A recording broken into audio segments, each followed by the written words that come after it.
কোনো চোর বলে না যে আমি চুরি করেছি।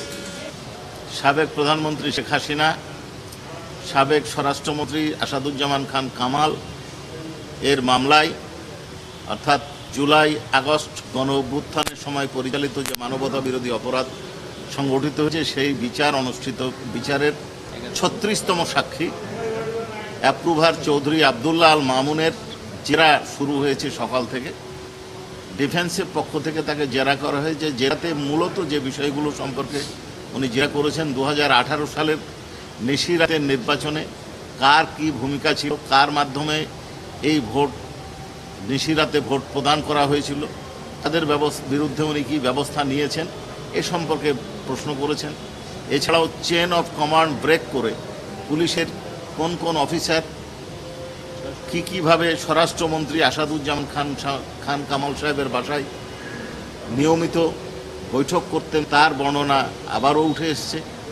এছাড়া টিএফআই সেলে ব্যারিস্টার আমান সহ অন্যান্য বন্দীদেরকে যে রাখা হতো, কার নির্দেশে রাখা হতো, কারা এটা নিয়ন্ত্রণ করত, কিভাবে নিয়ন্ত্রিত হতো, কার নির্দেশে এদেরকে তুলে আনা হতো, এই সম্পর্কে বিস্তারিত জেরা উনি করেছেন।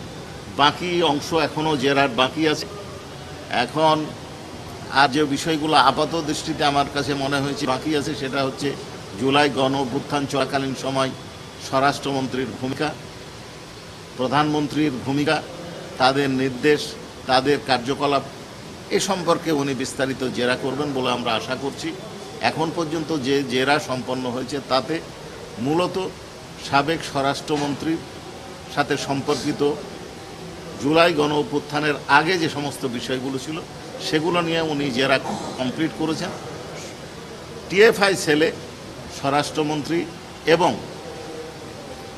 প্রধানমন্ত্রী দপ্তরের নির্দেশনা এবং প্রধানমন্ত্রী নিরাপত্তা উপদেষ্টা তারেক সিদ্দিকী এর বিষয়ে জেরা আংশিক সম্পন্ন হয়েছে। বলেছেন আমি ব্যবস্থা নিইনি, আমার কারণে আমার অধস্তনরা অপরাধ সংগঠন করেছেন, তার দায় আমার। তো দায় যখন উনি স্বীকার করেছেন তখন এই প্রশ্নটা অবান্তর। তারপরে উনি আরেকটা প্রশ্ন উত্থাপন করেছেন অনারেবল ট্রাইব্যুনাল এবং আমাদেরকে উদ্দেশ্য করে, যে কেউ দায় স্বীকার করলেই তাকে শাস্তি দেওয়া যাবে কিনা। সেই ক্ষেত্রে আমাদের বক্তব্য পূর্বেও আপনাদেরকে যেটা বলেছি এখনও বলছি, অ্যাপ্রুভারকে শাস্তি দেবেন বা দেবেন না তার বক্তব্য কতটুকু গ্রহণ করবেন অনারেবল ট্রাইব্যুনাল এটা ঠিক করবেন। এটা অ্যাবসলিউটলি অনারেবল ট্রাইব্যুনালের এখতিয়ার।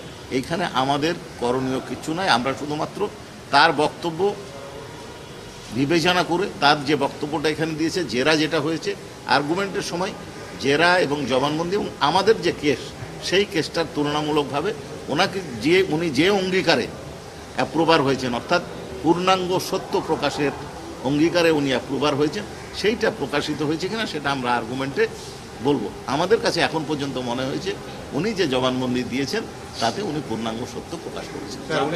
উনি বলছেন যে আমি আগ্রহী ছিলাম না, যে যেহেতু জুনিয়র অফিসার অনেক আছে, একবার এক্সটেনশন হয়েছে, এখন অন্য কাউকে নিয়োগ দেওয়া হবে, এইটুকু বোঝাতে চেয়েছেন। আমার কাছে এটাই মনে হয়েছে। আচ্ছা, এই বিষয়ে বিশেষভাবে বিশেষ কিছু বলার সুযোগ নাই, কারণ উনি ওনার জবানবন্দিতে বলেছেন এই নির্দেশটা সরাসরি ডিসি এবং এসপিদের কাছে গেছে। আমি বলছি এই পদকের বিষয়টা জেরাতে জবানবন্দিতেও ছিল, এবং যারা এই ধরনের নিশিরাতে ভোট প্রদানের ক্ষেত্রে সক্রিয় ভূমিকা পালন করেছে তাদেরকে বিভিন্নভাবে পুরস্কৃত করা হয়েছে।